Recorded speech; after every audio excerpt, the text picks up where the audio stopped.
એન્થાલ્પીની ચર્ચાની અંદર છેલ્લે આપણે એવું જોયું હતું કે ભાઈ એન્થાલ્પી અવસ્થા વિધેય છે એ પ્રણાલીની શરૂઆતની અંતિમ અવસ્થા ઉપર આધાર રાખે છે, બરાબર. પછી એન્થાલ્પીનું જે સૂત્ર હતું H બરાબર U પ્લસ PV, એના પરથી આપણે 3 સૂત્ર ડેલ્ટા H ના લાયા હતા કે જે ગણતરી માટે આપણે ઘણી બધી વાર ઉપયોગમાં લઈશું, બરાબર. ડેલ્ટા H બરાબર QP, ડેલ્ટા H બરાબર delta U plus P delta V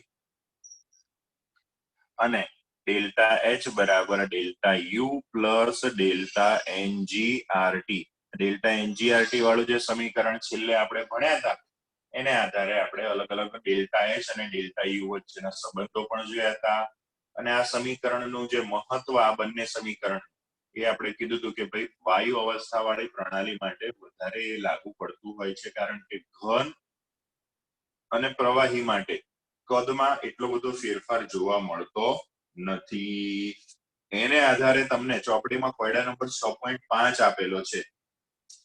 કોયડા number 6.5 આપેલો છે. રકમ કોઈ વાંચશે?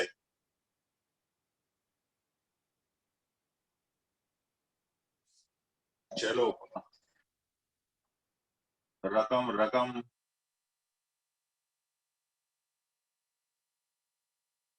વૈદેહી બેન તો હાથ ઉપર કરી છે. વૈદેહી બેન બીજા બધા ઉઈ ગયા છે કે શું? માનુષી બેન બોલો. પાણીની બાષ્પ સંપૂર્ણ વાયુ છે તેમ ધારીને 1 મોલ પાણીનો 1 બાર દબાણે અને 100 સેલ્સિયસ તાપમાને મોલ એન્થાલ્પી ફેરફાર 41 કિલોજોલ મોલ ઇનર્સ છે. આંતરિક ઉર્જાનો ફેરફાર ગણો. જ્યારે 1 મોલ પાણીને 1 બાર દબાણે 100 સેલ્સિયસ તાપમાને બાષ્પમાં ફેરવવામાં આવે અને 1 મોલ પાણીને બાષ્પમાં પરિવર્તિત કરવામાં આવે. પરિવર્તિત કરવામાં આવે હે ને? આપણે બે વસ્તુ કરવાની છે.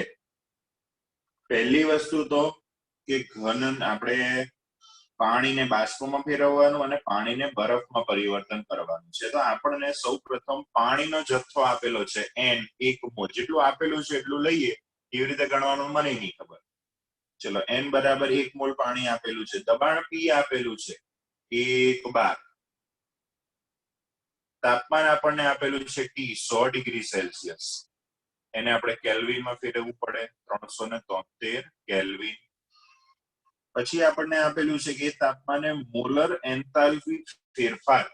હવે અત્યારે મોલર શબ્દને સાઈડ ઉપર રાખી દો. ખાલી અત્યારે એટલું સમજો કે ભાઈ એન્થાલ્પી ફેરફાર એટલે ડેલ્ટા H કેટલો આપણને આપેલો છે તો કે 41 કિલોજૂલ મોલ ઇનવર્સ. કિલોજૂલ મોલ ઇનવર્સ લખેલું છે અને આ રીતે પણ લખી શકાય કિલોજૂલ પ્રતિ મોલ. હવે એક વસ્તુ ખાસ ધ્યાનમાં રાખજો. આપણે જે ગઈકાલે અવસ્થા વિધેય વિશે ચર્ચા કરી એન્થાલ્પી, એ એન્થાલ્પી શું છે તો કે એક જાતની ઉર્જા છે. આપણે અગાઉ આયનીકરણ એન્થાલ્પી, ઇલેક્ટ્રોન પ્રાપ્તિ એન્થાલ્પી ભણતા હતા ત્યારે પણ જોયું હતું કે એન્થાલ્પી એક જાતની ઉર્જા છે. ઉર્જાનો એકમ શું હોય? જૂલ. પણ આ જે ઉર્જા છે એન્થાલ્પી અથવા તો આપણી આંતરિક ઉર્જા, એ કોઈ નિશ્ચિત જથ્થાના પદાર્થ માટે એનું મૂલ્ય આપવામાં આવે. અલગ અલગ પદાર્થો માટે આ એન્થાલ્પીનું મૂલ્ય અલગ અલગ હોય. જેમ કે ઓક્સિજન માટે અલગ હોય, કાર્બન ડાયોક્સાઇડ માટે અલગ હોય, પાણી માટે અલગ હોય. તો એ કોઈ ફિક્સ જથ્થાના પદાર્થ માટે એનું મૂલ્ય આપવામાં આવતું હોય છે કે ભાઈ આટલું હોય એની એન્થાલ્પી આટલી. એમ અહીંયા આપણને આપેલું છે કે પાણી માટેની ડેલ્ટા H, પાણી માટેની ડેલ્ટા H એટલે કે પાણીને ફેરવવાનું થાય મોલર એન્થાલ્પી ફેરફાર. તો એ પાણી માટે મોલર એન્થાલ્પી ફેરફાર કેટલો છે? 41 કિલોજૂલ પ્રતિ મોલ. મતલબ કે 1 મોલ પાણી માટે એન્થાલ્પી ફેરફાર કેટલો છે તો કે 41 જૂલ છે. તો આપણે શું ગણવાનું આપણને કીધું છે તો કે આંતરિક ઉર્જાનો ફેરફાર ગણો એટલે કે ડેલ્ટા U શોધવાનો છે. પણ બે પરિસ્થિતિ આપેલી છે. પરિસ્થિતિ નંબર 1 ની પહેલા આપણે ચર્ચા કરીએ. એમાં એવું કીધું છે કે ભાઈ 1 મોલ પાણીને 1 બાર દબાણે 100 ડિગ્રી સેલ્સિયસ તાપમાને બાષ્પમાં ફેરવવામાં આવે છે. ધેટ મીન્સ હું કંઈક આવી પ્રક્રિયા લખી શકું કે ભાઈ H2O કે જે પહેલા પ્રવાહી લિક્વિડ સ્વરૂપમાં હતું એમાંથી એને વાયુ સ્વરૂપમાં ફેરવવામાં આવે છે, બાષ્પ સ્વરૂપમાં. આ પ્રક્રિયા માટેનો આંતરિક ઉર્જાનો ફેરફાર શોધવાનો છે. અને બીજી પરિસ્થિતિમાં આ પ્રવાહી પાણીને ઘન સ્વરૂપમાં રૂપાંતર કરે છે. તો ચલો પહેલી પરિસ્થિતિ માટે આપણે ગણતરી કરવાની છે. કોની ગણતરી કરવાની છે? Delta you. હવે આ રીતનો દાખલો આપેલો છે, પાણીને બદલે બીજો કોઈ પણ પદાર્થ આપેલો હોય, કેવી રીતે ગણવાનું, કયું સૂત્ર વાપરવાનું? તો કે જો ડેલ્ટા એચ છે અને ડેલ્ટા યુ છે, ડેલ્ટા એચ અને ડેલ્ટા યુ વચ્ચેના સંબંધવાળા કોઈ સૂત્ર છે? મ્યુટ ઓપન કરીને બોલજો છે એને ખબર હોય. કયા કયા? delta H is equal to delta U plus P delta V. પછી બીજું કોઈ ખરું? delta H is equal to delta V plus delta NGRT. Ready? આ બંને એના જ સૂત્ર છે, તો આ બંનેમાંથી ગમે તે એક સૂત્ર મારે વાપરવાનું થશે. હવે આ બંનેમાંથી કયું વાપરવાનું એવું નક્કી કરવાનું થાય ત્યારે જોવાનું કે મને આ સૂત્રમાં રહેલા બધા પદો આપેલા છે કે આ સૂત્રમાં રહેલા બધા પદો આપેલા છે. તો ધારો કે હું વિચારું કે ભાઈ આ સૂત્ર વાપરવું છે, એમાં ડેલ્ટા યુ શોધવાનું છે, તો જો ડેલ્ટા એચ આપેલું છે, દબાણ પી મને આપેલું છે, પણ કદ વિશેની કોઈ ચર્ચા અહીંયા નથી કે ભાઈ શરૂઆતમાં આટલું કદ હતું પછી આટલું કદ થયું એટલે કદમાં આટલો ફેરફાર થાય, એવી કોઈ ચર્ચાનો ડેટા આપણને દાખલામાં આપેલો નથી. મતલબ કે આ પરિસ્થિતિમાં આ સૂત્ર આવશે નહીં. વાર્તા કરીએ આની કે ભાઈ ડેલ્ટા એચ આપણને આપેલો છે, ડેલ્ટા યુ શોધવાનો છે. હવે તાપમાન આપણને આપેલું છે, તો કે હા તાપમાન આપણને આપેલું છે. આર તો આપણને ખબર જ હોય. ડેલ્ટા એનજી એટલે શું ખબર છે કોઈને? કાલે આપણે ચર્ચા કરી હતી. વાયુના મોલ. વાયુરૂપ પ્રક્રિયકના મોલ. વાયુના મોલ.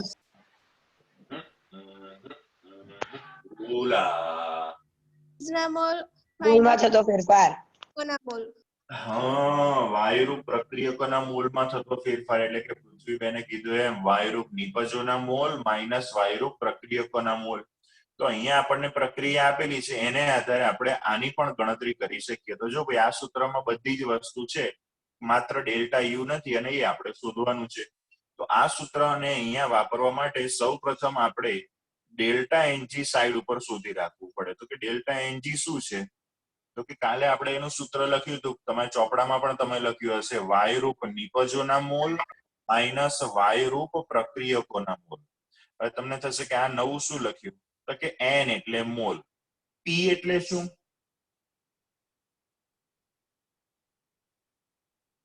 પ્રક્રિયક. ના, પી એટલે પ્રોડક્ટ નિપજ અને આર એટલે રિએક્ટન્ટ પ્રક્રિયક. બંને વસ્તુ યાદ રાખજો, આગળ આ ચેપ્ટરમાં ઘણી બધી જગ્યાએ આપણે ઉપયોગમાં લઈશું. તફાવત આવે એટલે ફેરફાર. ફેરફાર એટલે શું? તો કે અંતિમ માઇનસ પ્રારંભિક. અંતિમ એટલે તો કાલે આપણે કીધું હતું કે ભાઈ રાસાયણિક પ્રક્રિયા માટે નિપજ એટલે અંતિમ વસ્તુ અને પ્રક્રિયક એટલે કે શરૂઆતની વસ્તુ. તો અહીંયા અંતિમ માઇનસ પ્રારંભિક એટલે કે નિપજ માઇનસ પ્રક્રિયક. મોલનો ફેરફાર છે એટલે નિપજના મોલ. નિપજને ઇંગ્લિશમાં કહેવાય પ્રોડક્ટ અને પ્રક્રિયકને ઇંગ્લિશમાં કહેવાય રિએક્ટન્ટ. એટલે n of product minus n of reactant. તો ચલો અહીંયા આપણે પ્રોડક્ટ નિપજના મોલ કેટલા આપેલા છે આ પ્રક્રિયામાં? 1. પ્રક્રિયકના મોલ કેટલા આપેલા છે? 1. બરાબર. તો જવાબ કેટલો આવશે? 0. બરાબર. તો અહીંયા ડેલ્ટા એનજી નું મૂલ્ય કેટલું થયું? 1 થયું. તો ચલો ડેલ્ટા એનજી નું મૂલ્ય આવી ગયું. હવે આપણી પાસે સમીકરણ શું છે? તો કે ભાઈ delta H is equal to delta U. Sir એનર્જીઓ 0 કેમ ના આવે? 0 જ આવે ને, 1 માઇનસ 0 નું મૂલ્ય 1 આવે ને. એનઆર એન આર નું મૂલ્ય 0. તો એન આર શું છે? પ્રક્રિયકોના મોલ. વાયુરૂપ પ્રક્રિયકોના મોલ. હા, રેડી? એટલે દરેકે ખાસ ધ્યાન રાખવું, આ સૂત્ર જ્યાં જ્યાં વપરાતું હોય છે ત્યાં MCQ માં અથવા તો કોઈ પણ જગ્યાએ આ સૂત્ર વાપરવાનું થાય ત્યારે જે આપણે નિપજોના મોલનો ફેરફાર લઈએ છીએ ને, નિપજો અને પ્રક્રિયકો, પણ એ કયા મોલ લેવાના? તો કે વાયુ સ્વરૂપના હોય ને એને જ ગણવાના. કેમ કે આપણે શું લખ્યું છે? Delta N G. વાયુરૂપ પ્રક્રિયકો કે વાયુરૂપ નિપજો માટે ચર્ચા છે. પ્રવાહી કે ઘન હોય એના મોલને આપણે કન્સિડર ધ્યાનમાં લેવાના નહીં. એટલે અહીંયા પાણી જે અહીંયા આપેલું છે પ્રક્રિયક તરીકે, તો પ્રવાહી સ્વરૂપમાં છે. એરોની ડાબી બાજુ પ્રક્રિયક બાજુ કોઈ પણ વાયુ સ્વરૂપની વસ્તુ છે નહીં, માટે વાયુરૂપ પ્રક્રિયકોના મોલ કેટલા લઈશું આપણે? 0. એટલે ડેલ્ટા એનજી આપણને કેટલું મળ્યું? 1. હવે એનો ઉપયોગ અહીંયા આપણે કરીશું. ચલો, ડેલ્ટા એચ નું મૂલ્ય આપણને કેટલું આપેલું છે? તો કે 41 આપેલું છે, બરાબર? અહીંયા આપેલું છે. શોધવાનું છે શું? ડેલ્ટા યુ પ્લસ, ચલો ડેલ્ટા એનજી નું મૂલ્ય 1. ચલો આર નું મૂલ્ય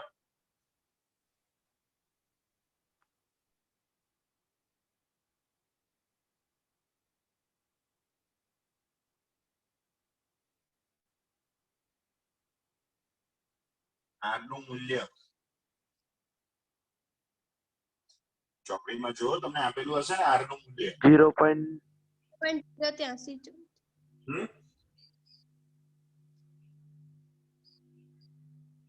આર નું મૂલ્ય કેટલું લઈશું આપણે?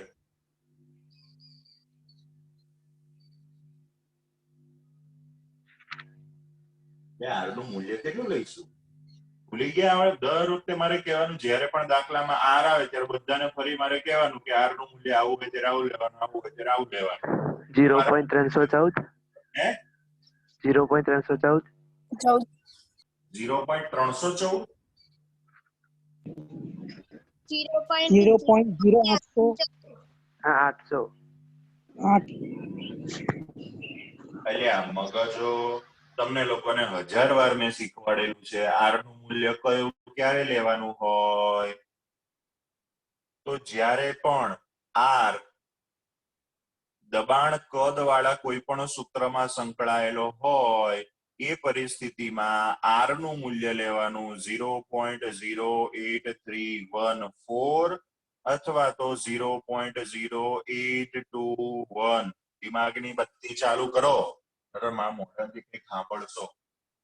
આર નું મૂલ્ય કોઈ પણ સમીકરણની અંદર દબાણ કદ જેવી કોઈ પણ વસ્તુ સાથે સંકળાયેલું હોય ત્યારે આર ના આ બેમાંથી કોઈ પણ એક મૂલ્ય લેવાના. આગળ પણ આપણે ચર્ચા કરી. આવી બધી બેઝિક ચર્ચા કરતા રહીશું તો સિલેબસ ક્યારે પતશે? અને મોટી મોટી વાતો કરો. અમારા કોમ્પિટિટિવ એક્ઝામ ક્લિયર કરવી છે. તને પહેલા આર ક્લિયર નહીં થતું, તું કોમ્પિટિટિવ એક્ઝામ કેમ નો ક્લિયર કરી છે? રેડી? આર 5મા ચેપ્ટરમાં શીખવાડ્યું હતું અને કદાચ 6ઠા ચેપ્ટરમાં આગળ આપણે ચર્ચા કરી હતી કે ભાઈ દબાણ અને કદ હોય ત્યારે આર ના બેમાંથી કોઈ પણ એક મૂલ્ય લેવાય. અને જ્યારે આર નું મૂલ્ય કોઈ પણ સમીકરણમાં કોઈ પણ જાતની ઉર્જા, એ મુક્ત ઉર્જા, એન્થાલ્પી, આયનિક એન્થાલ્પી, કોઈ પણ જાતની ઉર્જા સાથે સંકળાયેલું હોય ત્યારે આર નું મૂલ્ય લેવાનું 8.314. જ્યારે આર નું મૂલ્ય દબાણ કદ સાથે સંબંધિત હોય ત્યારે આપણે જો 0.08314 અને 0.0821 એ બેમાંથી કયું લેવાનું? તો જ્યારે દબાણ આપણને 12 એકમમાં આપેલું હોય ત્યારે 0.08314 લેવાનો. જ્યારે આપણને દાખલામાં દબાણ 12 માં આપેલું હોય, 12 એકમમાં આપેલું હોય ત્યારે આર નું આ મૂલ્ય લેવાનું. જો દબાણ આપણને વાતાવરણ એકમમાં આપેલો હોય તો આપણે આર નું આ મૂલ્ય લેવાનું. બરાબર? અને જો દબાણ આપેલું ના હોય પણ આપણે આર નું મૂલ્ય આ લઈએ અને દબાણ શોધવાનું હોય તો દબાણનો જે જવાબ આવે એનો એકમ 12 થાય. અને જો દાખલામાં આર નું મૂલ્ય નીચે વાળું લીધું હોય અને દબાણ શોધીએ તો એનો એકમ વાતાવરણ થાય. જ્યારે આર નું મૂલ્ય કોઈ પણ સમીકરણમાં ઉર્જા સાથે સંબંધિત હોય, એ સમીકરણમાં ઉર્જા વગેરે હોય, જેમ કે આ સમીકરણ છે ડેલ્ટા એચ એન્થાલ્પી એટલે ઉર્જા, આ ડેલ્ટા યુ એટલે આંતરિક ઉર્જાનો ફેરફાર, તો એ સમયે આર નું મૂલ્ય 8.314 લેવાનું કે જ્યારે આપણી ઉર્જા જૂલમાં શોધવાની આવતી હોય છે ત્યારે. રેડી? આ બધા જે હું કહું છું ને એને સ્ક્રીનશોટ લઈ અને તમારા ચોપડામાં લખી રાખજો, નકર કોક દિવસ વગર કામનું ઝાંકી નાખીશ. ફરી પાછું આર નું મારે સમજાવવાનું ના થાય. ચલો આર નું મૂલ્ય કેટલું લઈશું? 8.314. 8.314. તાપમાન કેટલું લઈશું? 373 કેલ્વિન. 373 કેલ્વિન. 373. ડેલ્ટા યુ, ચલો એમને અત્યારે રહેવા દઈએ. 41 બરાબર ડેલ્ટા યુ પ્લસ, ચલો આટલાનો ગુણાકાર કરીને મને આપો ફટાફટ, કેલ્ક્યુલેટર જોડે જ હોવું જોઈએ, ચોપડીમાં જવાબ ના જોતા.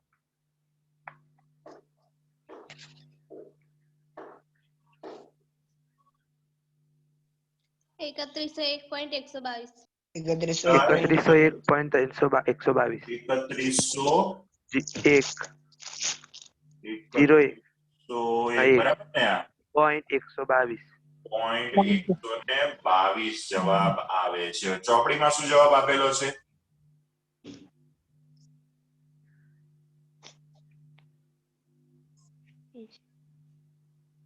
ચોપડી બાજુમાં નહીં રાખતા. 3.096 એ ચોપડીમાં આપેલું છે 3.096 અને આપણે આવું આવે છે.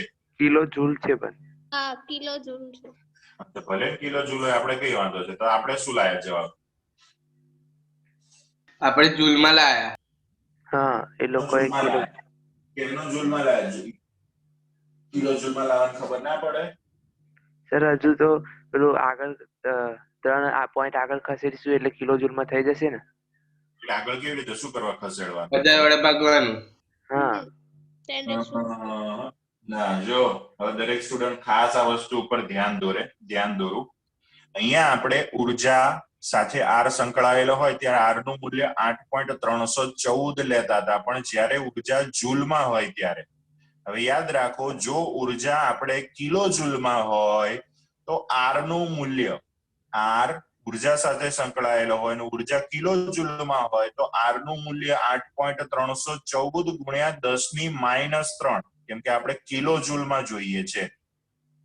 રેડી? એટલે આ વસ્તુનું દરેક જણે ખાસ ધ્યાન રાખવું. એટલે આપણે અહીંયા 8.314 ગુણ્યા 10⁻³ કરી દેવાનું, કેમ કે ટેક્સ્ટબુક ની અંદર ગુણ્યા 10⁻³ તમને આપેલું હશે નહીં. આપ્યું છે ગુણ્યા 10⁻³?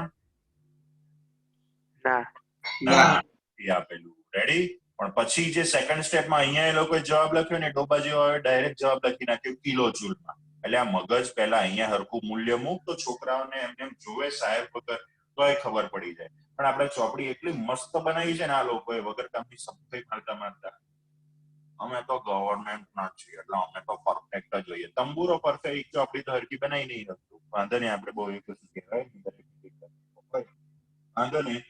તો અહીંયા 8.314 ગુણ્યા 10⁻³ ગુણ્યા 373 આપણો જવાબ હતો 3101.122.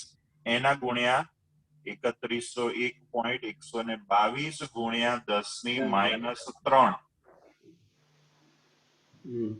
તો 41 is equal to u plus 10⁻³ ને અંદર નાખું તો જવાબ આવે 3.1. પછી પાછળના બગડા આપણે નહીં ગયા ધ્યાનમાં લેતા. તો હવે સિમ્પલ થઈ ગયું. ડેલ્ટા યુ બરાબર 41 3.1011 એટલે ડેલ્ટા યુ નો જવાબ શું આવશે? 41 માઇનસ જે કરો, જવાબ જાતે શોધી અને તમે ગણતરી કરી લેજો. જવાબ તમારો આવશે કિલો જૂલમાં. કેટલા આવે?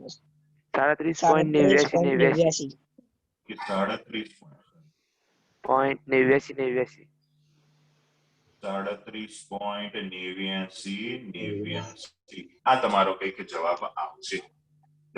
તો આ પહેલી પરિસ્થિતિ થઈ કે જ્યારે આપણે પાણીને વાયુ સ્વરૂપની વરાળમાં ફેરવીએ છીએ. હવે પરિસ્થિતિ નંબર 2.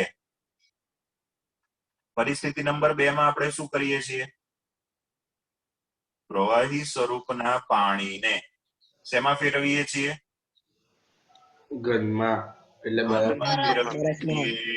રેડી? તો એ પરિસ્થિતિમાં શું થશે? સેમ ધારો કે આપણે આ સૂત્ર વાપરવા જઈએ તો અહીંયા આપણે જો બીજી પરિસ્થિતિમાં ડેલ્ટા એનજી ગણીએ, 0 થશે. NP માઇનસ NR એટલે કે વાયુરૂપ નિપજો. એટલે નિપજો એટલે જે એરોની બાજુ હોય એ, તો વાયુરૂપ નિપજના મોલ 0, વાયુરૂપ પ્રક્રિયકોના મોલ પણ 0. ડેલ્ટા એનજી નું મૂલ્ય 0. ડેલ્ટા એનજી નું મૂલ્ય 0 ધેટ મીન્સ ડેલ્ટા એચ બરાબર ડેલ્ટા યુ. ડેલ્ટા એચ નું મૂલ્ય તો આપેલું છે, એટલું ને એટલું આપણને ડેલ્ટા યુ નું મૂલ્ય મળશે 41 કિલો જૂલ. ડન? તો કાલે આપણે જે ચર્ચા કરી હતી કે ભાઈ જ્યારે ડેલ્ટા એનજી નું મૂલ્ય 0 હોય લેસ ધેન 0 ઇક્વલ ટુ 0 એમાં પણ આપણે જોયું હતું કે ભાઈ જ્યારે ડેલ્ટા એનજી 0 તો ડેલ્ટા એચ બરાબર ડેલ્ટા યુ એટલે જેટલો એનામાં એન્થાલ્પી નો ફેરફાર થશે એટલો જ એમાં આંતરિક ઉર્જાનો પણ ફેરફાર આપણને જોવા મળશે. તો આ હતો કોયડા નંબર 6.5 સ્ક્રીનશોટ લઈ લો અને પછી તમારી નોટબુકમાં નોટ ડાઉન કરી દેજો. કોઈને ડાઉટ હોય તો મને પૂછી શકે છે.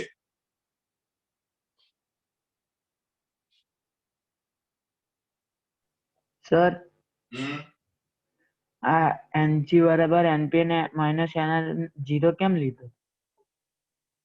એનપી શું છે?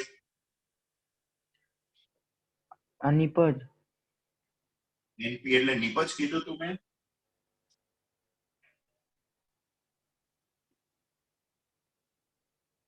એનપી એટલે શું?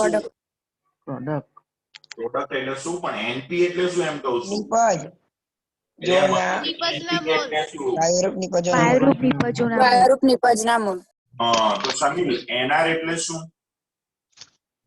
વાયુરૂપ પ્રક્રિયકો વાયુરૂપ પ્રક્રિયક. બીજા કેમ બોલે છે?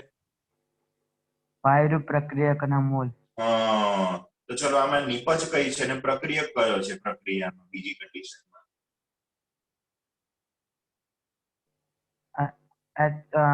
H2 સોલિડ હા અને અને પ્રક્રિયક કોણ છે? H2O liquid. ઓકે તો એમાં વાયુરૂપ પ્રક્રિયકો કયા કયા છે અને વાયુરૂપ નિપજો કઈ કઈ છે? એ કઈ નહીં. હા તો વાયુરૂપ નિપજો એ કશું નથી, બધી સોલિડ જ છે. વાયુરૂપ પ્રક્રિયકોમાં ગેસ વાયુ કોઈ નથી, બધા લિક્વિડ જ છે. એટલે વાયુરૂપ નિપજોના મોલ એ 0, વાયુરૂપ પ્રક્રિયકોના મોલ પણ 0. આપણે માત્ર જી લખેલું હોય ને એને જ ધ્યાનમાં લેવાના. હમણાં તમને સ્વાધ્યાયનો 8મો દાખલો ગણાવું ને ફરી એટલે હજુ વધારે ક્લિયર થઈ જશે. આમાં ક્લિયર થઈ ગયું સામેલ? ઓકે ચલો બધા સ્વાધ્યાયનો 8મો દાખલો 6.8 નંબરનો દાખલો ઓપન કરે. રેડી? એટલે આ સૂત્ર હજુ વધારે ક્લિયર થઈ જશે. ચલો રકમ કોઈ વાંચશે ફટાફટ?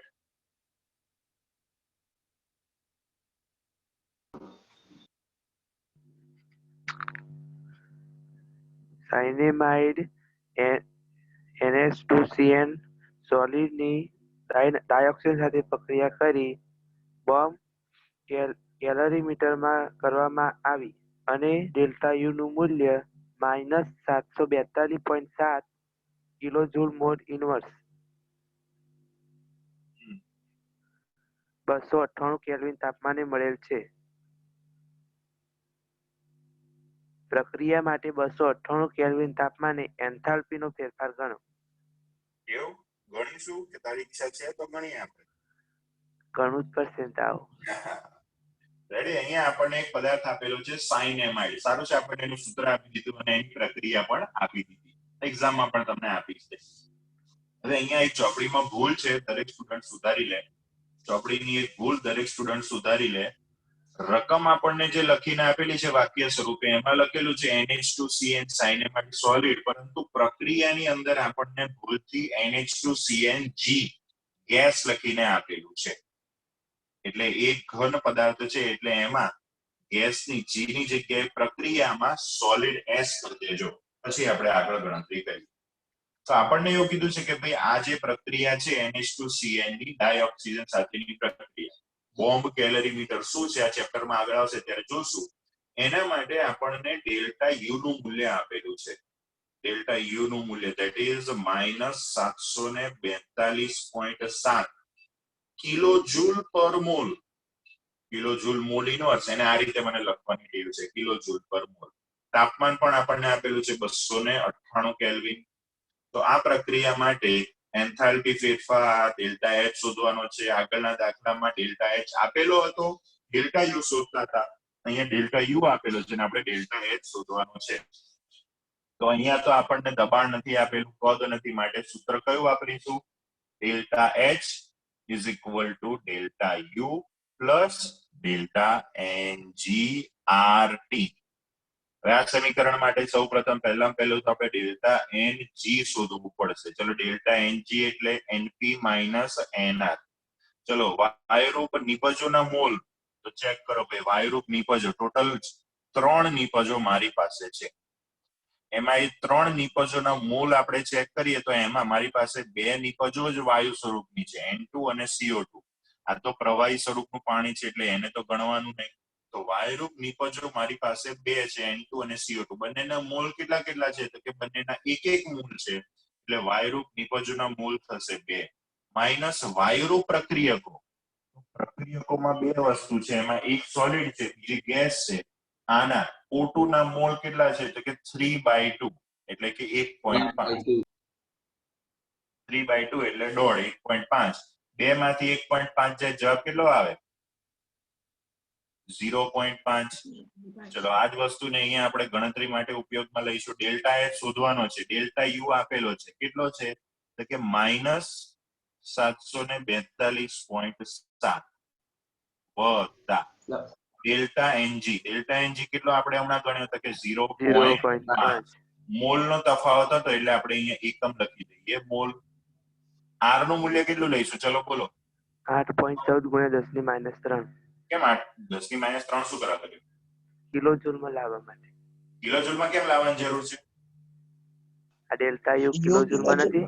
હા, ડેલ્ટા U કિલો જૂલમાં છે ને, એટલે આપણે આ 2 વસ્તુનો સરવાળો કરવાનો છે. આ પદ કિલો જૂલમાં છે તો આને પણ કિલો જૂલમાં જ આપણે ગણતરી કરવી પડે. જો આપણે ડેલ્ટા U ને જૂલમાં આપણને આપેલો હોય તો આપણે ખાલી 8.314 મૂકત. હવે એક વસ્તુ દરેક સ્ટુડન્ટ ધ્યાનમાં રાખે, અને બીજી રીતે પણ ગણી શકાય કે ભાઈ આપણને ડેલ્ટા U નું મૂલ્ય 742.7 કિલો જૂલમાં આપેલું છે ને, કોઈક વાર આપણે આ કિલો જૂલમાં આપેલા મૂલ્યને જરૂર પડે તો જૂલમાં કન્વર્ટ કરી નાખીશું. 1000 વડે ગુણીએ એટલે કિલો જૂલ જૂલમાં ફેરવાઈ જાય. તો ડેલ્ટા U ને આપણે કિલો જૂલમાંથી જૂલમાં ફેરવી નાખીએ તો પછી R નું મૂલ્ય માત્ર 8.314 લેવાનું. જેવી જરૂર હોય એ પ્રમાણે ફેરવવાનું. અહીંયા કોઈ જરૂર લાગતી નથી, માટે આપણે ડેલ્ટા U નું મૂલ્ય એઝ ઇટ ઇઝ રહેવા દઈએ. 8.314 × 10⁻³ ગુણ્યા તાપમાન આપણને આપેલું છે 298. ચલો આગળનું એમને રહેવા દઈએ. -742.7 વત્તા, ચલો આટલાનો ગુણાકાર કરો. 0.5, 8.314 અને 298. 4.157. અહીંયા 10⁻³ કરી નાખ્યું. ના, તો 8.314 ગુણ્યા 298 ગુણ્યા 0.5 નો જવાબ આટલો આવે? ના, 293 રહ્યા. 1238.78.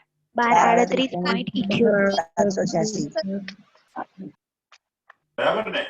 હા.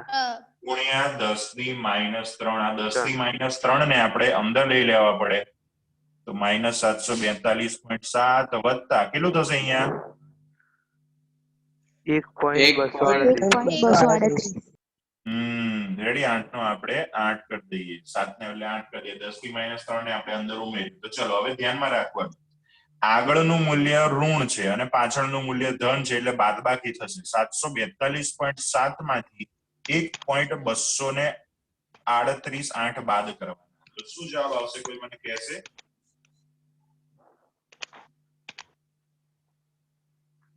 741.46 બાર. 43 બાર એટલે છેલ્લો જવાબ છે. એમાં પોઈન્ટ પછી આપણે 2 આંકડા રાખવાના. આ આપણને જવાબ મળ્યો કિલો જૂલ. તો ધેટ ઇઝ ડેલ્ટા H -741.46. તો આ સૂત્રને રિલેટેડ 2 દાખલા હતા. એનાથી ઘણા ખરા મોસ્ટલી આપણે બધા કન્સેપ્ટ કે સૂત્ર કેવી રીતે ક્યાં કઈ પરિસ્થિતિમાં વાપરવાનું એ ક્લિયર થઈ ગયા હશે. કોઈને કોઈ ડાઉટ હોય તો મને પૂછી શકો છો.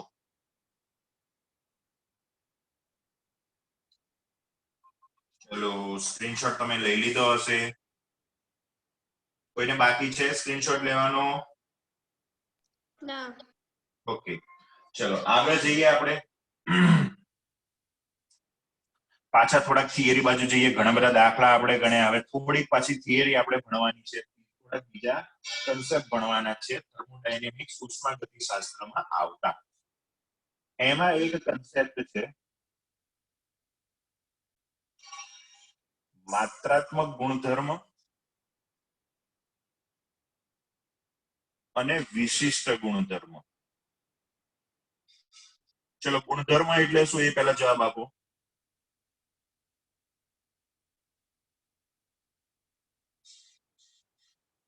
એટલે ગુણધર્મ એટલે શું? ગુણધર્મ એટલે એનો સ્વભાવ. પછી બીજે કોઈ સમાનાર્થી શબ્દો? લક્ષણો. લક્ષણો, લાક્ષણિકતા, મતલબ કે કોઈ પણ વસ્તુને વર્ણન કરતી કોઈ ચીજ, કોઈ માહિતી, એને આપણે ગુણધર્મ કહીએ. ચલો, માત્રાત્મક શબ્દ પરથી તમારા મગજમાં શું આવે છે?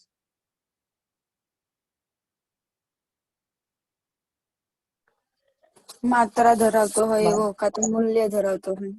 કોઈ વસ્તુનું માત્રા દર્શાવે. કોણ બોલ્યું? કોણ બોલ્યું?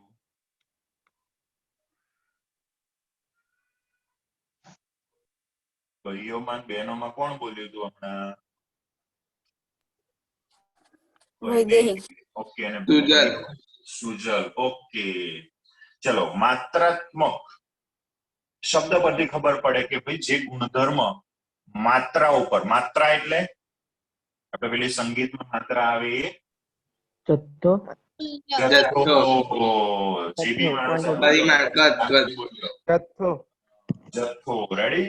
તો પદાર્થના અથવા તો આપણી પ્રણાલીના જે પણ કોઈ ગુણધર્મો એના જથ્થા ઉપર, મતલબ કે અંદર જે પણ દ્રવ્ય ભરેલું છે એના જથ્થા ઉપર આધાર રાખે, એને માત્રાત્મક ગુણધર્મ કહેવાય. તો વિશિષ્ટ ગુણધર્મ એટલે શું?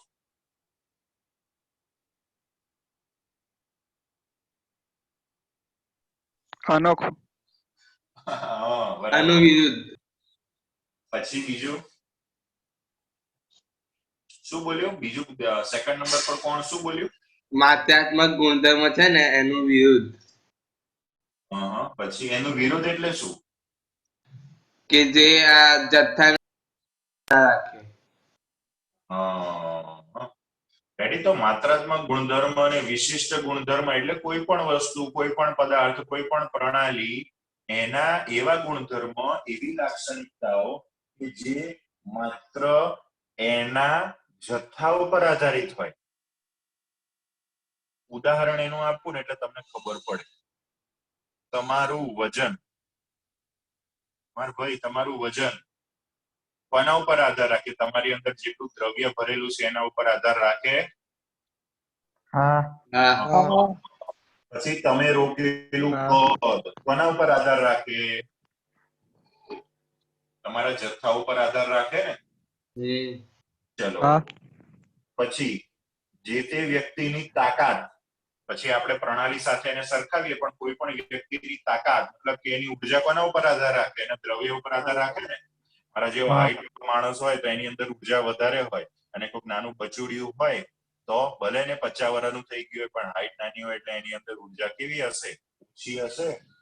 આ બધા અમુક મેં ઉદાહરણ આપ્યા કોઈ પણ વસ્તુના, કોઈ પણ પ્રણાલી માટેના, કે ભાઈ કોઈ પણ પ્રણાલીનું કદ વધારે છે, એમાં પાણી ભરેલું હોય અથવા તો કોઈ વાયુ ભરેલો હોય, તો જેટલું એનું કદ વધારે હશે એટલે એની અંદર એ ગુણધર્મ વધારે હશે. મતલબ કે જેટલો એની અંદર દ્રવ્ય વધારે હશે એટલું એનું કદ વધારે. કોઈ પણ પ્રણાલીની અંદર 1 લીટર પાણી ભરેલું હોય અને બીજી પ્રણાલીની અંદર 2 લીટર પાણી ભરેલું હોય, તો જથ્થો વધ્યો એટલે એનું વજન પણ વધ્યું.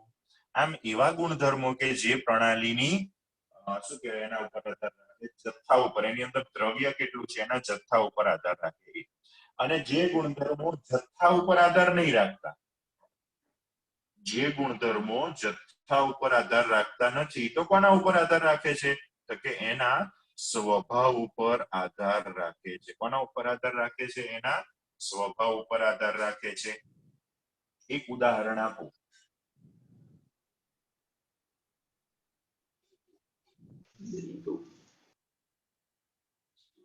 એક લીટર પાણીનું ઉત્કલન બિંદુ કેટલું એ કોઈ કહી શકે? 100 સેલ્સિયસ. હે? 100 સેલ્સિયસ. 100 ડિગ્રી સેલ્સિયસ બોલે છે, ડિગ્રી બોલવાની. ચલો, 2 લીટર પાણીનું 100 ડિગ્રી સેલ્સિયસ. એટલે મેં કદ વધાર્યું, હરખું સાંભળો, 2 લીટર કર્યું.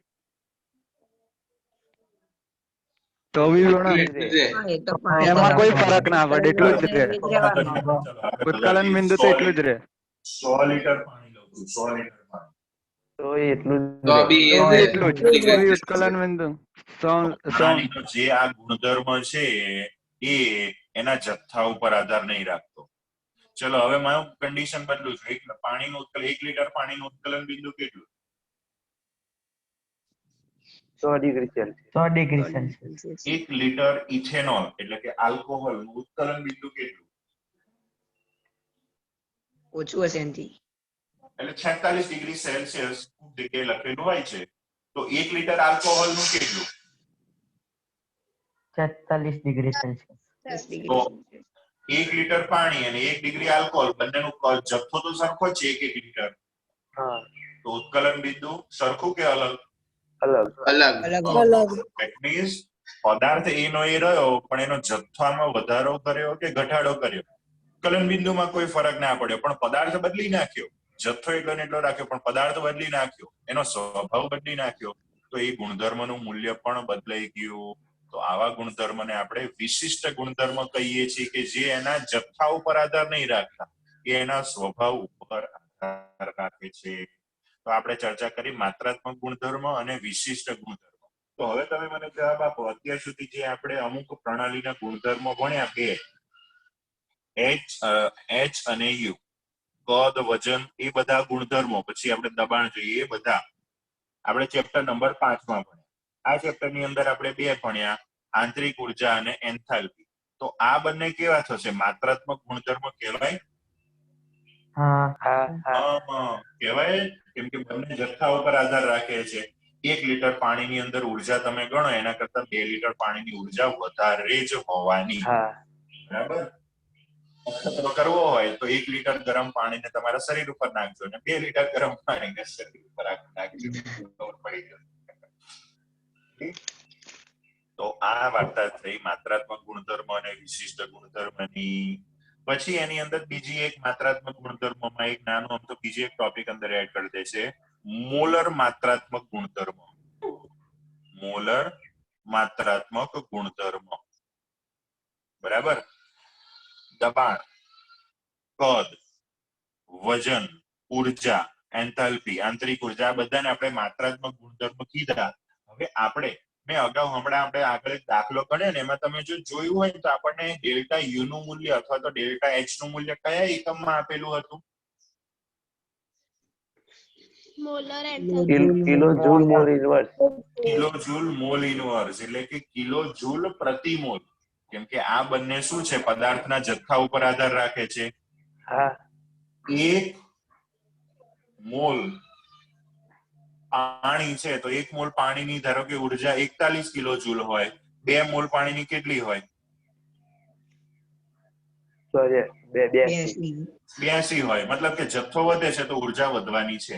તો આપણે કોઈ પણ પદાર્થની એન્થાલ્પી, આંતરિક ઉર્જા, આ બધી વસ્તુનું મૂલ્ય આપણને આપે તો એ મૂલ્ય કોઈ ફિક્સ જથ્થા માટે પહેલા આપણને કહેવું પડે. પછી એના આધારે આપણે સમજી લઈએ કે 1 મોલ માટે આટલું છે તો 2 મોલ, 10 મોલ માટે આટલું થશે. પણ એક મિનિમમ ક્વોન્ટિટી, તમે નહીં શાકભાજી લેવા જતા તો તમે 1 કિલો ભીંડો લો અને 2 કિલો ભીંડો લો તો પૈસા સરખા થાય? ના. તો પેલો શાકભાજી વાળો બોલે છે શું? ભીંડો 40 કિલો બોલે છે. હા. કેમ 40 કિલો બોલે છે? એટલે આપણે કિલો જ લેવાનો, વધારે ના લઈ શકાય? વધારે લઈએ તો ડબલ પૈસા.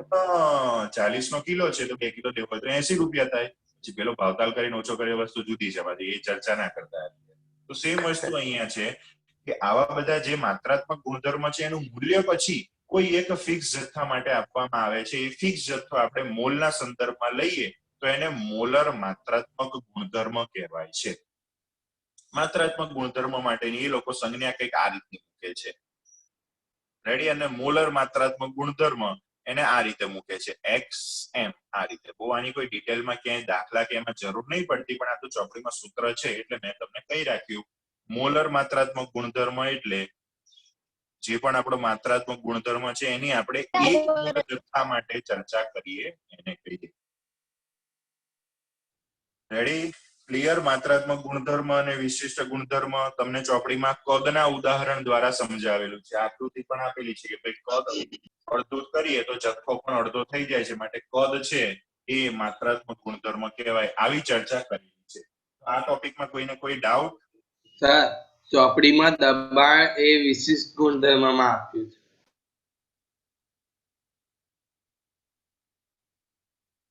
દબાણ શેમાં આપેલું છે? વિશિષ્ટ ગુણધર્મમાં. દબાણ તો જથ્થો વધે તો વધે જ ને દબાણ. કદ એનું એ રાખે તો ફરક પડે. પદાર્થનો જથ્થો છે, ધારો કે આટલું આપણી પાસે છે, આટલું છે, એની અંદર હું જથ્થો વધારું તો દબાણ વધવાનું ઘટવાનું કે એટલું ને એટલું રહે? દબાણ તો વધે જ ને. વધવાનું. વધવાનું. રેડી? માટે કદને આધારે જો આપણે કદની અંદર પણ પછી ફેરફાર કરીએ, જથ્થો વધારે વાયુ અંદર નાખીએ અને પછી કદ પણ ધારો કે એ પ્રમાણે વધારીએ તો આપણું દબાણ અચળ રહેશે. એ રીતે ધ્યાનમાં લઈ અને એ લોકોએ દબાણને વિશિષ્ટ ગુણધર્મ કીધો હોય. દબાણ એકચ્યુઅલી વિશિષ્ટ ગુણધર્મ ના થાય, માત્રાત્મક થાય. ચોપડીમાં આપેલું છે એટલે અત્યારે આપણે એવું સમજવાનું કે દબાણ વિશિષ્ટ ગુણધર્મ તરીકે લેવાનું, પણ દબાણ પણ જથ્થા ઉપર આધાર રાખે છે. ઓકે, ચલો બીજો કોઈ આની અંદર ડાઉટ? તો એના પછીનો નેક્સ્ટ ટોપિક આપણે લઈએ. ભાઈ આનો સ્ક્રીનશોટ તમારે લેવો હોય તો લેતા રહેવાનો હો, પછી તમારે લખવું હોય તો લખતા રહેવાય. દબાણને તમે ચોપડીમાં આપેલું છે એટલે પેલી બાજુ મૂકજો. એકચ્યુઅલી આ રીતે થાય, સાઈડમાં એવું લખી રાખજો સર કૃતિ આવી દોરીને. સર હા બોલો. માત્રાત્મક ગુણધર્મની વ્યાખ્યા બોલો ને. અંદર ચોપડીમાં આપેલી છે, તમારે એ જ લખવાની. મેં તમને સાદા શબ્દોમાં કીધી કે ભાઈ પ્રણાલીના જે ગુણધર્મો પ્રણાલીના જથ્થા ઉપર આધાર રાખે એને માત્રાત્મક ગુણધર્મો કહેવાય. હા બરાબર. ચાલો હવે આગળ એક આવો જ ગુણધર્મ માત્રાત્મક છે કે વિશિષ્ટ એની પછી ચર્ચા કરીશું. પણ કોઈ પણ પદાર્થનો કોઈ પદાર્થ એટલે આપણે એને અત્યારે પ્રણાલી તરીકે લઈએ, પાણી છે, કાર્બન ડાયોક્સાઇડ, એના એક ગુણધર્મ વિશેની ચર્ચા કરવાની છે કે જેનું નામ છે ઉષ્માધારિતા. રેડી? ઉષ્માધારિતા ગુજરાતી શબ્દો તરીકે મીનિંગ કાઢીએ એનો તો ઉષ્માને ધારણ કરવાની ક્ષમતા. આ એક ગુણધર્મ છે ઉષ્માધારિતા. વ્યાખ્યા અને એની સમજૂતી શું છે ધીમે ધીમે આપણે જોઈએ. માની લો કે આપણી પાસે કોઈ એક આવી પ્રણાલી છે.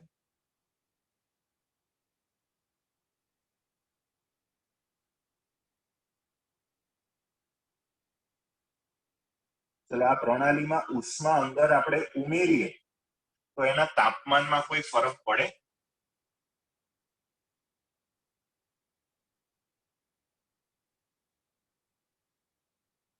હા જેવું હા. ઉદાહરણ આપવું હોય તો આપણે ગરમ કરીએ તો તાપમાન તો વધવાનું જ ને. આપણે ગરમ કરીએ પાણીનું ઉષ્માભેદ તાપમાન વધે છે. પાણી ગરમ કરીએ છીએ. ચલો અંદર થી ઉષ્મા હું બહાર કાઢું તો તાપમાનમાં ફરક પડે? હા હા ઠંડુ. ઘટે. ચલો કેટલો તાપમાનમાં ફરક પડશે?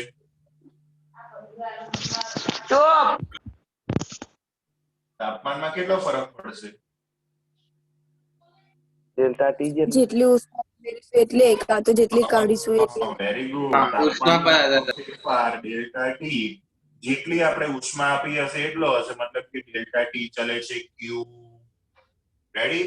અથવા બીજા શબ્દોમાં કહીએ તો ક્યુ ચલે છે ડેલ્ટા ટી. આ મેં ફેરવી શું કરવા નાખ્યું તો કે સમીકરણ મેળવવા માટે આ ચલે છે કાઢવું હોય અને બરાબર મૂકવું હોય તો શું કરવું પડે? અચળાંક મૂકવાનો. અચળાંક મૂકવાનો. અચળાંક અચળાંક લેવા આપણે પડે. મૂકીએ છીએ સી. અચળાંક આપણે શું મૂકીએ છીએ? સી. આ અચળાંક સી એને સૂત્રનો કરતા બનાવો તો શું લખાય? ક્યુ અપોન ડેલ્ટા ટી. ક્યુ પણ delta T. Upon delta T. અને આ જે અચળાંક આપણે મૂક્યો આ અચળાંક સી ને ઇંગ્લિશમાં કહેવાય હીટ કેપેસિટી. ઇંગ્લિશમાં શું કહીશું આપણે એને? Heat capacity. ગુજરાતીમાં આપણે એને કહીએ છીએ ઉષ્માધારિતા. ઉષ્માધારિતા. રેડી? હીટ કેપેસિટી ના સી પરથી અહીંયા આપણે સંજ્ઞા એની સી મૂકેલી છે. She is equal two Q upon T. બરાબર? હવે એની વ્યાખ્યા આપવી હોય તો અત્યારે આપણે એની વ્યાખ્યાની ચર્ચા કરી, પછી એની ડિટેલમાં ચર્ચા આગળ ઉપર આવતીકાલના લેક્ચરમાં ત્યાં આપણે કરીશું. હવે સમજો, મેં તમને સૂત્ર પરથી વ્યાખ્યા બનાવતા ક્યારે શીખવાડ્યું હતું?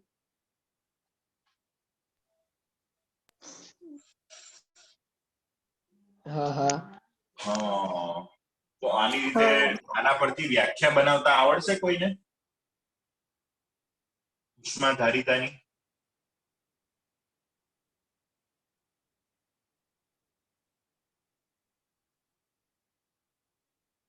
તાપમાનમાં થતો ફેરફાર એ ઉષ્માના સમપ્રમાણમાં છે. એટલે આ સી, આને શબ્દોમાં નહીં લખવાનું પહેલા, આ સી ઉષ્માધારિતાની વ્યાખ્યા આપવાની છે આ સૂત્રને આધારે.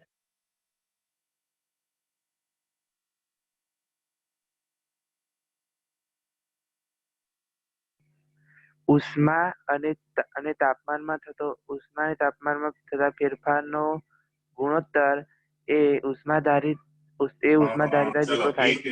એક આવી રીતે વ્યાખ્યા લખી શકાય કે ભાઈ ઉષ્મા પ્રણાલીને આપવામાં અથવા તો દૂર કરવામાં આવતી ઉષ્મા અને એને આધારે પ્રણાલીના તાપમાનમાં થતા ફેરફાર એ બંનેના ગુણોત્તરને ઉષ્માધારિતા કહે છે. સૂત્ર પરથી સાદી સિમ્પલ વ્યાખ્યા આ રીતે બનાવી શકાય. ચલો બીજી કઈ વાત આવે છે? બીજી કોઈ રીત? તાપમાનના વધારા સાથે પ્રણાલીની ઉષ્મામાં થતો ફેરફારને ઉષ્માધારિતા કહેવાય. ઓકે, ચલો હજુ થોડુંક નિયમે જે કીધું એમાં આગળ જવાની જરૂર છે.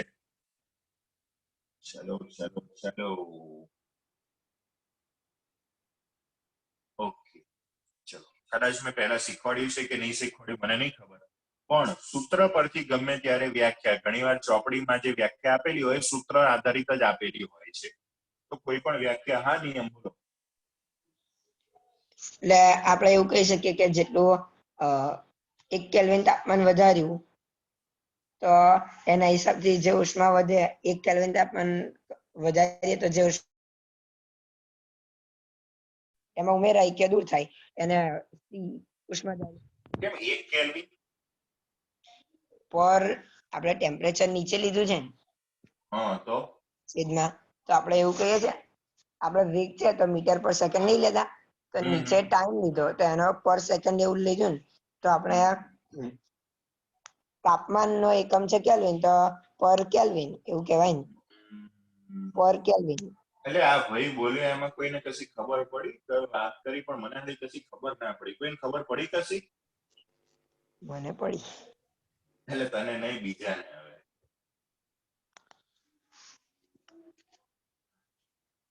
હવે બધી વાતો કરે છે એટલે કોઈને ખબર પડી? લે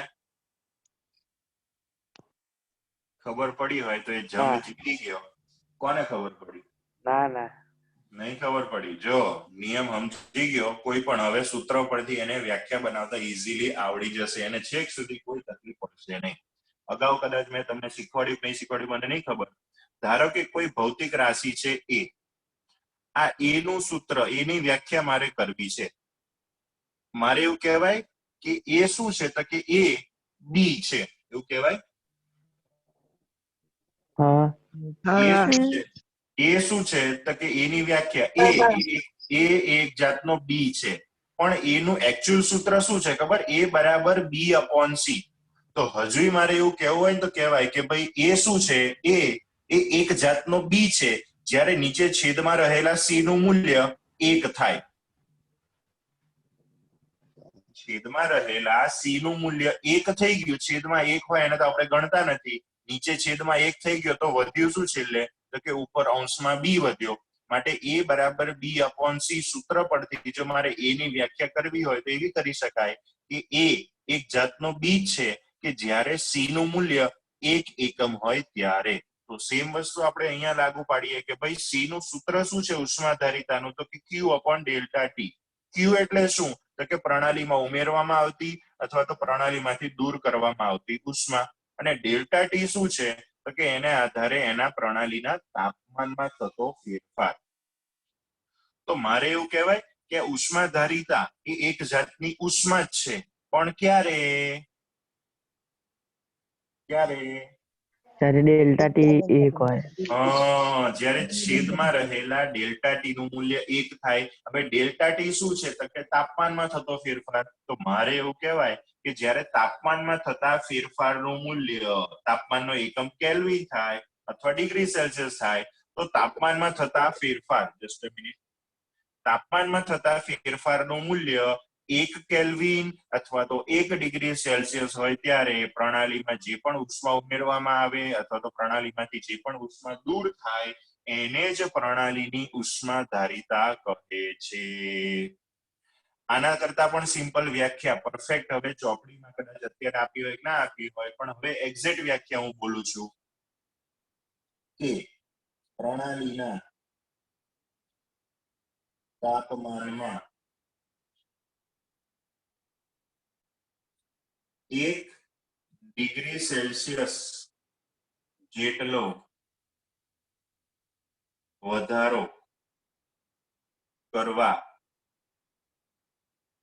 આપવી પડતી ઉષ્મા, જેને આપણે ક્યુ વડે દર્શાવીએ છીએ, એને પ્રણાલીની ઉષ્મા ધારિતા કહે છે. હવે એવું જરૂરી નહીં કે ભાઈ દર વખતે પ્રણાલીના તાપમાનમાં 1 ડિગ્રી સેલ્સિયસ નો વધારો જ કરવો. અહીંયા આપણને ફેરફાર કીધું છે. ફેરફાર એટલે વધારો પણ આવે, ઘટાડો પણ આવે. હવે પ્રણાલીના તાપમાનમાં 1 ડિગ્રી સેલ્સિયસ જેટલો વધારો કરવાને બદલે તમે 1 ડિગ્રી સેલ્સિયસ જેટલો ઘટાડો પણ કરી શકો.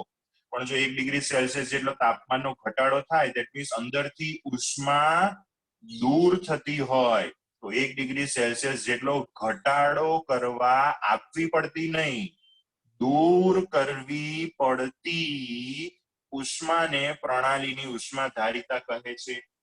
હવે આ વસ્તુ પ્રણાલી માટે સમજવા કરતા કોઈ પણ પદાર્થ માટે સમજવી હોય તો સહેલી પડે કે ભાઈ પાણી છે તો કે પાણીના તાપમાનમાં 1 ડિગ્રી સેલ્સિયસ જેટલો વધારો કરવા માટે આપવી પડતી અથવા 1 ડિગ્રી સેલ્સિયસ જેટલો ઘટાડો કરવા માટે દૂર કરવી પડતી જે પણ ઉષ્મા છે એને એ પદાર્થ પાણીની ઉષ્મા ધારિતા સી કહે છે.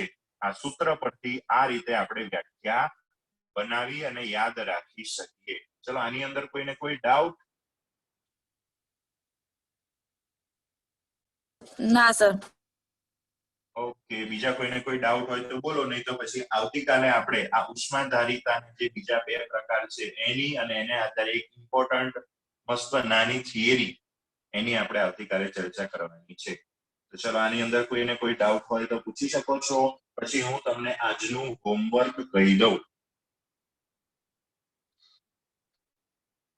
ચલો ચલો ચલો.